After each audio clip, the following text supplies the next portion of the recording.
Bernadette, thank you so much for being here on the Scrunch Creator Economy Show. We are so happy to have you. I'm excited to be here. Thank you for having me. Now, we met a few years ago now, and I was instantly in love with what you do because it's all about words. And, you know, so Scrunch obviously has been the influencer platform and influencer agency. And so we're in the marketing space, and I just see the power of words and copy for both my business and every human that I touch. And I know we're going to have an amazing conversation about that today, but I guess I wanted to start with you. So how did you come up with Copy School? What's your background? How did we get here? Yeah, it's a bit of the accidental entrepreneur story. I was in advertising. I was, working in as an account director in Sydney, and I had this burning passion to be an actor and always had. So after I kind of got the business stuff out of my system and I kind of knew what that world was like, I applied for drama schools around the country. I was about 28. And I got into the Victorian College of the Arts. So I upped sticks and packed up my bags and moved to Victoria to study drama for 3 years. And then after that, I started working in TV and film and stage. And I kind of had to sort of have a side hustle. And even though I've been an account director, I hadn't really done copy. I'd done some, but I didn't identify as a copywriter. So I just started doing it, and I started lecturing at uni as I had been doing, in Sydney. But a few opportunities came along to write copy, and I thought, oh yeah, I can do that. I've seen all the copywriters do that, so I can do it. And then I had an opportunity to write a copywriting course, right, for a real estate company. So I created the whole outline, and they didn't go ahead.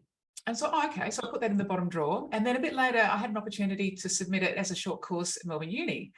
And I thought, let's just see if it runs, if it doesn't, it doesn't. So I put it on, and I'm not kidding, it sold out within a week. And it was one of the first copywriting courses in Australia to offer it to the public, because prior to that, it was always an in-house, like if you wanted to be trained as a copywriter, and this is pre-internet, so I'm going back a while, I am showing my age here, but, you couldn't do it. You had to sort of self-educate yourself. And again, there was no internet.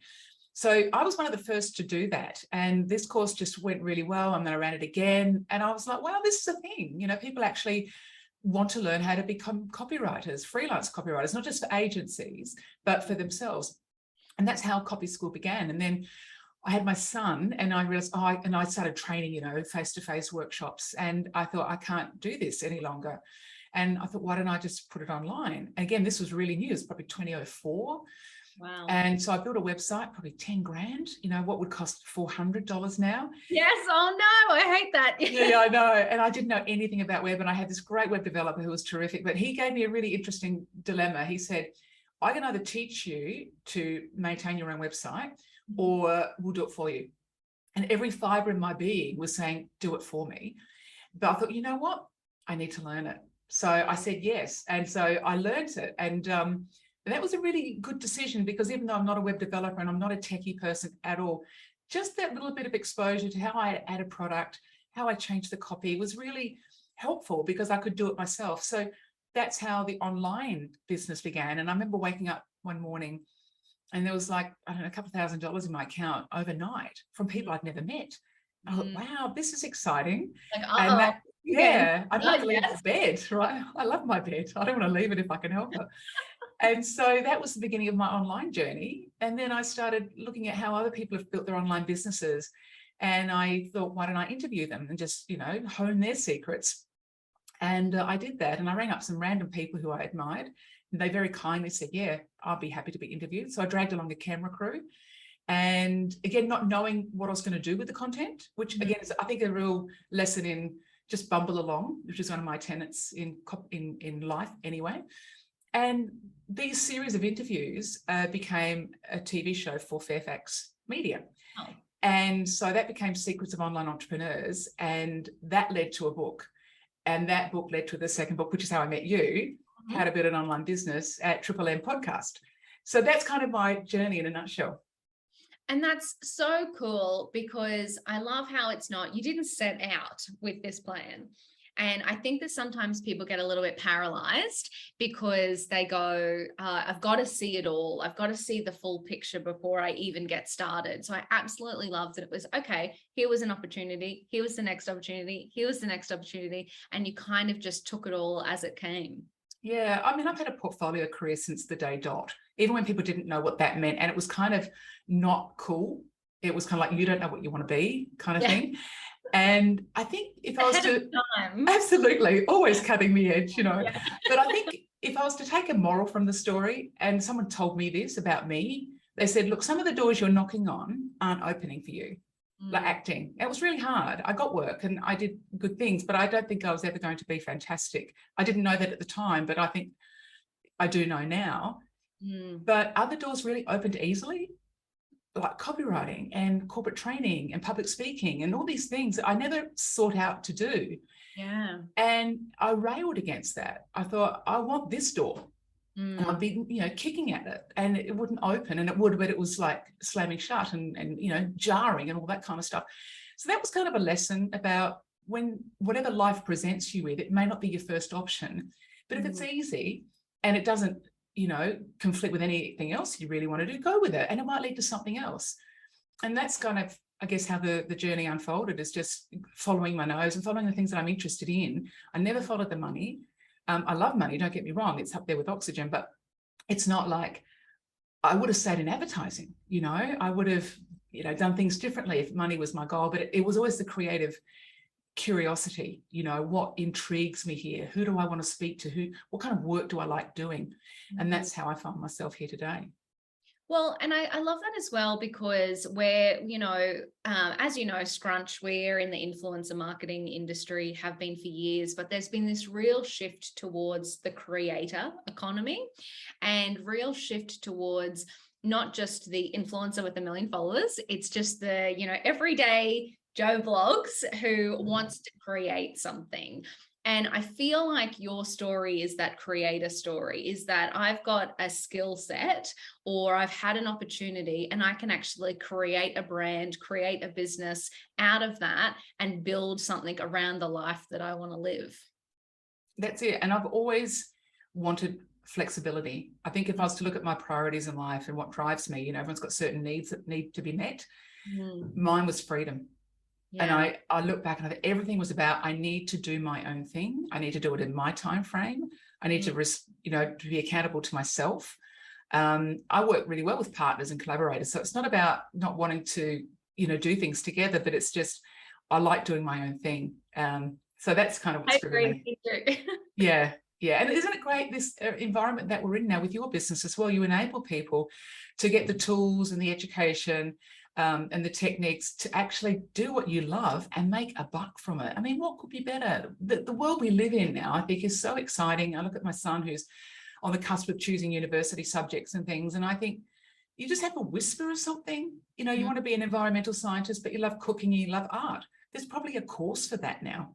Yeah. You know, so I love it. In my day, it was like you're a nurse, teacher, bank officer, retail, you know, it was, or a police person. It was really quite limited, and you only had, if you knew someone, you got into some exciting industries, but other than that, you had to really sort of fight your way into it. So I love where we are now, and your kind of training enables people to get what they need. Yeah, and it is super exciting. I think, you know, some terrible things happened out of the pandemic, obviously, but the way the world shifted so rapidly, I mean, I feel like there's never been a better time to actually start something. You know, we have this work from home lifestyle. We have, you know, flexible working. You can start something that, you know, it doesn't have to be $1 billion unicorn company. You can actually, you know, have your job and start something on the side. And we've got everything in the cloud now, so things are a lot easier to actually start a business. I kind of feel like if you have, you know, as you said, that whisper of something that you're interested in, there's never been a better time to explore it and just see what happens. Absolutely. And I think one of the things I've learned too, Danielle, over the years, and I did a TED talk on this, which was how to bumble your way to success. I love that. I think, I mean, I did grapple with putting myself out there as a professional bumbler, but I think what I'm trying to say there is, for anyone listening, for example, if they're a nurse, right, or a social worker or an engineer, whatever, and they want to do something else, just know that that transition from what you know to what you don't know, there's going to be a bumble, and it's going to bring up a lot of potentially negative thoughts about, I'm not good enough, I shouldn't be doing this, who do I think I am, this was never going to work, I'm just not that kind of person, and all that kind of negative self-talk. I really want people to embrace that and just know it is a phase along the way to competence. Like I'm actually designing a new course at the moment, and I know the topic quite well, and I'm still going, wow, this is messy, this is really chaotic, and I'm not enjoying this. But because I have this deeper understanding of the bigger picture, I think it's just keep going. Yes. One little video at a time, one little module at a time. And then, of course, it gets done. It's a bit like a book. So I just want to encourage people to have a crack and, just know that creativity is messy and chaotic, and it will bring up a few things about yourself that you need to confront. But if you really want to have that creative life and do the things you want to do, you've got to move through that phase and be okay with it. Oh, I could not agree with you more. I mean, I reflect on Scrunch as a business, and 10 years ago we were not an influencer marketing company. We tried 4 or 5 different things before we actually landed on influencers, and it would have been very easy to reflect and say, oh, well, we failed at that, or we failed at this, or we failed at that. But instead we took all of the good bits, we took all of the stuff that worked and just applied that to the next idea. And the same thing in my other business, Spark, where we coach female founders on sales. I've run that course live 4 times over the last 2 years, and every time it changes, because I listen to what people have to say and I make it better, and I don't berate myself for not getting it perfect out of the gate. I go, every time that you're connecting with somebody and serving them, you are, helping them hit their goals. So that's only a positive thing. And if you do have that attitude of continuous improvement, then I think that's where the magic lies. Gorgeous, absolutely. And I think I was watching this great doco on Netflix about Metallica, the rock band, and I'm not a death metal fan by any stretch, right? But I'm very interested in creativity.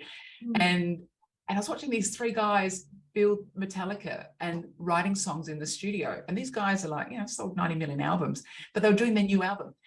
And I saw the struggle of these 3 guys who have had huge followings, but every time you sit down to a new creative project, it's a blank slate. And no matter your past, in fact, the higher you are, the harder it is, because you've got expectations and you've got these fans waiting on your next album.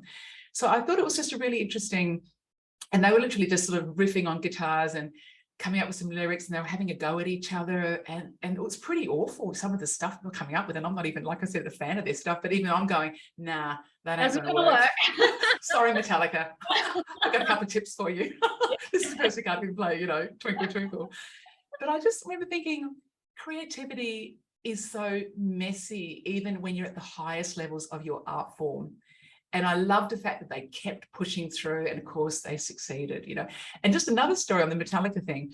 There was a guy who was in the band from Megadeth, right? He actually got kicked out of Metallica and just, absolutely distraught at being kicked out of the world's biggest rock band, or, death metal core stuff. Anyway, he started up Megadeth.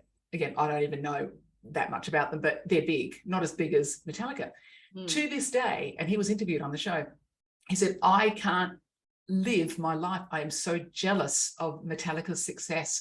Wow. But you sold 20 million albums. You've got more money than you'll ever need. He goes, I know, but I can't get over the jealousy of what they achieved and what I'm still grappling with of being kicked out of the band. And I just thought, isn't that interesting, that the comparison that he has whatever young rock star would want, but it's not enough. He wants what he could have had. I don't have a lesson there, Daniel. I just thought it was interesting. Well, no, I mean, I think it's super interesting as well, because I feel like, the plight of the business owner is that nothing is ever done. Nothing's ever done. Nothing's ever good enough. You hit one goal and you're just looking towards the next one. That ability to self-reflect and celebrate your success is super important, no matter what you're on. So true. That's another thing I say to my students is, don't compare. And when you have a win that's your version of a win, it could be as simple as sending an email that you've really struggled to send, or a phone call that you didn't want to make, or you felt, this constriction in your tummy about talking to someone. But that little win, that micro win, I think should be celebrated, because if you do enough of those, you get to the major win. Yeah. You know, and even those major wins are not that exciting sometimes. You know, it's the smaller wins. So I think, yeah, just be honest with yourself and think, well, what's my journey?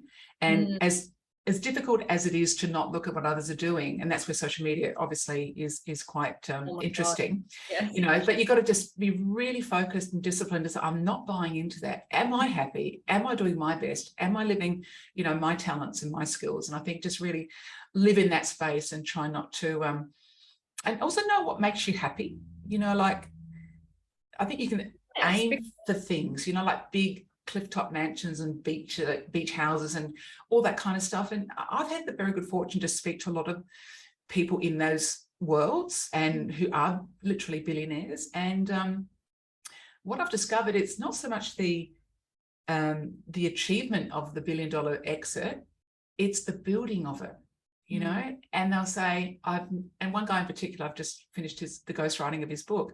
He said, I've never been sadder since I finished my business, because he's got no team, he's got no goals, he's got no objectives, he's got no reason to get up in the morning. All he does is walk the beach and have coffee with whoever he can find. You know? Oh God, it's incredible. It's fascinating, you know. I'm not saying he's sad. He's being really honest and say, I've never been so bored in my life, he said.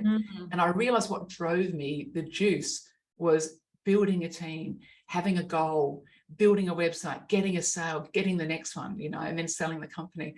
So I listen to those things, and I think you got to run your own race and work out what drives you. And often it's not the money, it's the enjoyment of something. That's where I think if you go for the $1 billion exit, you can miss out on a lot of joy of life.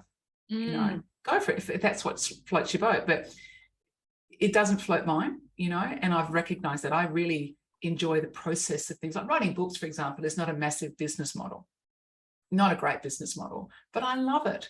And I get so much of what I need from those projects. I absolutely love that, because, you know, I think it's very easy as business owners to also complain about your circumstances and the challenges that you're facing, and think that when you hit a particular goal, everything will be okay. And the only thing I've learned is the bigger your business gets, the bigger the problems you have, but also that you are spot on. You hit those goals, and then you do get a little deflated, but it is actually that almost that adrenaline of solving the problem and, you know, and getting there, that can be just so fulfilling. Yeah, exactly. The dopamine hit's a real thing with entrepreneurs. It's that sense of, you got a challenge, you know, you like living on the edge, you like the hit of the adrenaline that's coming through, and then you get it, and then you got to look for the next one. And that can come with the bright shining object syndrome, where you're always looking for the next thing without actually finishing the one that you're on, or looking to build the next product without actually having fully marketed the one that you've actually got. And I'm talking from experience, you know. Oh, me too. I know this because I'm doing it. But that is the nature of the entrepreneur. And I think if you know that and you recognize that, you think, okay, I need to fully max out what I'm doing right now. And that goes against the grain of an entrepreneur, because it requires different skills. And so, but acknowledging that and go, well, find someone who can do that for you. You know, work with someone who can sort of contribute to that skill set that you don't have or naturally gravitate to. So I think this is the job of an entrepreneur, is to know yourself and to know which parts of yourself, you know, aren't serving you and the business.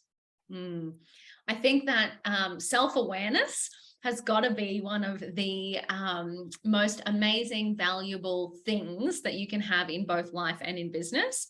But I think it's difficult. I think it's very difficult to do that. Yeah, well, the emotional awareness is a lifelong journey. I think also part of this discussion too, Danielle, I think, is the belief that what you do, nothing's wasted. You know, I'm a big believer that, you know, all the experience I had at drama school, as traumatic as they were, and the presentations that I've done that didn't go well, or, you know, just things where you just think, all the time you spent on something, you know, you think, what is the point? Why am I spending so much time on this?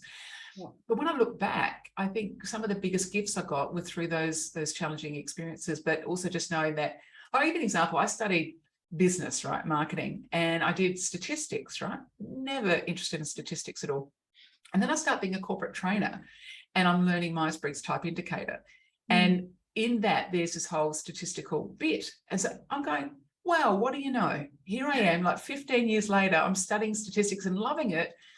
And I knew a bit about it because I studied it at uni. So that little bridge, you know, from the past to the future. So I just take whatever comes my way and think nothing's wasted. Nothing's a waste of time. Yeah. Oh my God. I literally could not agree with you more. I think back, I had a corporate career once in sales, and now I teach sales to female entrepreneurs. I'm like, you know, and it's very easy to look back at that time and go, oh my God, I was so soul destroying being in the corporate world. And I just wanted to go into my own business and blah, blah, blah. But it's like, actually, I learned so many foundational skills there that I've now taken and applied to my own business. So nothing is ever wasted if you're willing to embrace it. Yeah. And just not knowing when you might come in handy, you know, Yeah. but just accepting, well, this is, you know, this is taking me a lot of time. I'm not enjoying it very much, but hopefully one day it will come into use. Cycle back around. Yeah. Absolutely. So let's talk copy then, because obviously you are the expert and I want to extract the knowledge out of your brain. So I would love to relate this to the people who are listening in, who are going to be to brands. So typically like your marketing managers who've got to think about copy for websites, social media posts, blog articles, packaging, the whole gambit.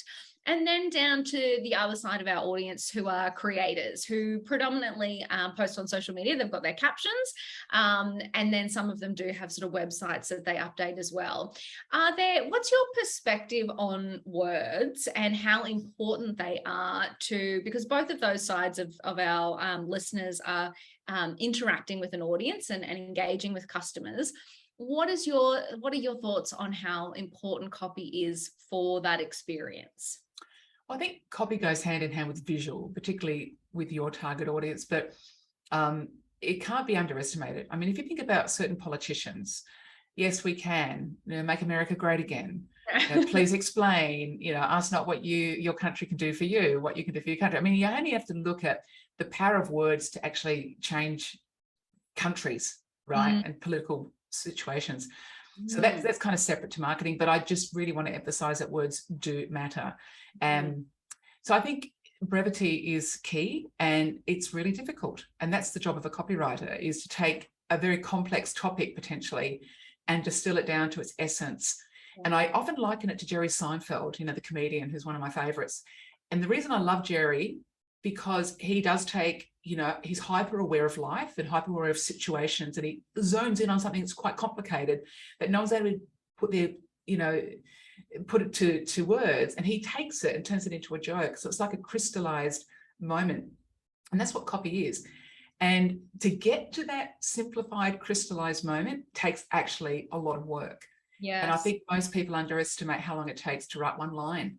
And if someone said to me, write a 50,000 word book or a 50-word postcard, I'd be like, I might be taking the 50,000 word book, because a 50-word postcard is really, really hard. Yeah. So I think some tips I would give is get your brief clear. And this is, I think, what distinguishes a professional from an amateur is, do you use a creative briefing document to get to where you want to go?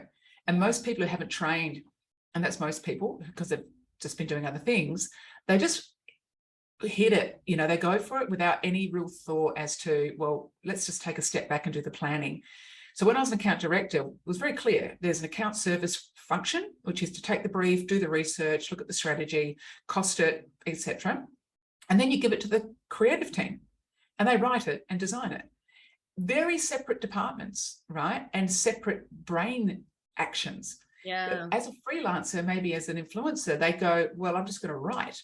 It's like, well, what if you took a step back and looked at the creative brief? And if people want my version of the creative brief, I'm very happy to send it to them. But it's a series of questions. And if you know these questions and you ask them of yourself, or you ask them of your client, for the marketing people, and the marketing people I'm certain would have their own briefs here. But for the freelancers, often that's just, you know, it's a new concept. And it'll be things like, you know, well, what are we making? And just getting your task defined. Yeah. Is it a 50-word caption? You know, is it a 30-second TikTok? Is it a 5-minute sales letter for the video? You know, what are we making? What are we selling as well? And often we're not selling something directly. There might be the micro conversions involved in each sort of communication piece, but just knowing what I call the major goal, like what are we actually selling, and what are the minor goals? What needs to happen? What sort of things do we want people to do to move across the customer map into the sales, purchase page? So I think, getting really clear about what you're selling and what task needs to be made is a starting point. Yeah, I love that so much. I mean, to disclose, obviously we work with a lot of influencers and creators, and I'm always shocked when they come back, or some of them come back and say, well, can you write the caption for me? And I think, well, we're engaging you because we want your experience and your lens and what connects best with your audience. But I think that some of them are hesitant to write the words because it's not their strong suit. They're more comfortable taking a picture or appearing in a video. But I love that thought of actually, don't get so maybe caught up in what the 50-word caption is. Take the opportunity to step back and really understand what it is that you're trying to achieve first, and breaking that down, because I think then that helps actually lead into the words that you will write. 100%. In fact, if you do the briefing correctly, it will almost write itself. Like, for example, if you work out your target audience, and again, this is where people are a bit broad, they go, oh, she's 25 to 34. She lives in Newtown, New South Wales. She owns 2 dogs and she works for a not-for-profit. It's like, we need to go further than that, and there's a whole series of questions, and it doesn't take long. Once you get the hang of it, you can do this in literally 5 minutes. But you get to the problem of, what do we solve for this woman? What is the problem? And once you identify that problem, that one-liner, then you go, okay, you put your headline formulas in front of it, how to increase your profile on LinkedIn. Let's just say that was the problem she had, right? Just put how to in front of it. You got yourself your lead magnet, you got your headline or whatever it is. And then you say, okay, well, what are the questions this person has about that topic? So I always start with FAQs. If I know who the audience is, I know what we're selling, and I'm walking a mile in her shoes, I'm thinking, well, if she was going to buy this, what questions would she have? Yes. And then you list them down, top 20 questions. That becomes the basis of your copy.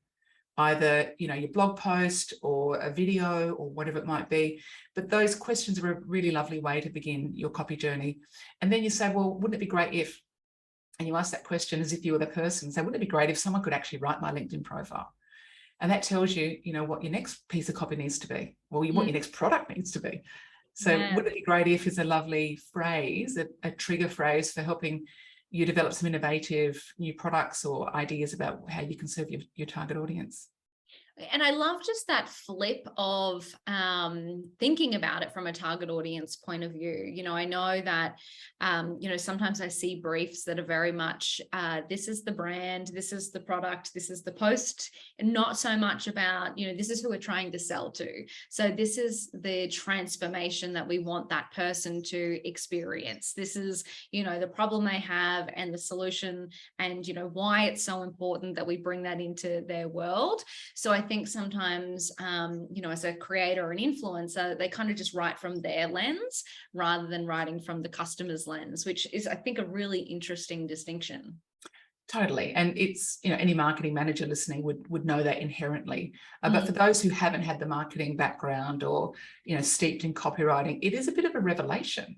It's like, oh, wow, really, I shouldn't do it through my lens, it's through their lens. And I think it's the ultimate form of service, really, because you think it's not what I want, it's what do they want, what's important to them. And that's where the acting actually and copywriting merge, because as an actor or writer for that matter, you're sort of channeling that character. You go, okay, I'm playing this role, and obviously the words get given to you as an actor, but as a writer writing a novel, for example, you channel those characters, and copywriting is no different. You are becoming like a 69-year-old man who's a retiree who's looking to join a golf club. What would Bob want, right, in a golf club? What would Bob want? What would Bob want? Bob the Builder. What does an 18-year-old girl want when she picks a formal dress out? What does a 35-year-old woman want when she, hires a childcare nanny or something? So you channel these characters and think, well, if I was them, and that's why I love it, because you can actually get to act out with actually leaving your desk. So it's kind of, channeling, I call it. That's so cool. I love it. I love it. So let's wrap with maybe our last tip. So I'm just sort of reflecting on our conversation of your journey in business. And I really feel like I see a lot of influencers and creators kind of almost want to take that path. So they really want to find out what is the thing for them. And you found copy, and you found book writing, and you found courses, which are absolutely phenomenal. If you could go back to the beginning of your journey and give yourself a piece of advice, what would that be? So what piece of advice would you give yourself when starting a creative business? I would say have courage. Mm. You have courage to ask. Even if you're not sure of what the question is, just ask it and see what comes out. I would have courage to seek out mentors. I didn't even know what a mentor was in my 20s. It just wasn't a thing. But now I have young women contact me a lot and asking for help, and I love it. It's so easy to help. It's a phone call, it's a reference, it's a testimonial. It's super simple for me. And for them, it's big. And I feel like, no, keep asking. It's fine. It is really easy for me to do this. So I think that would be, I call it creative courage. That's actually my motto, is to have courage to find your creative potential and to do what you need to do, and you can make a living from that. You are absolutely incredible. Thank you, Bernadette, for coming on the Creator Economy Show. It has been an absolute pleasure to speak with you. Thank you, Danielle. It's great to be here.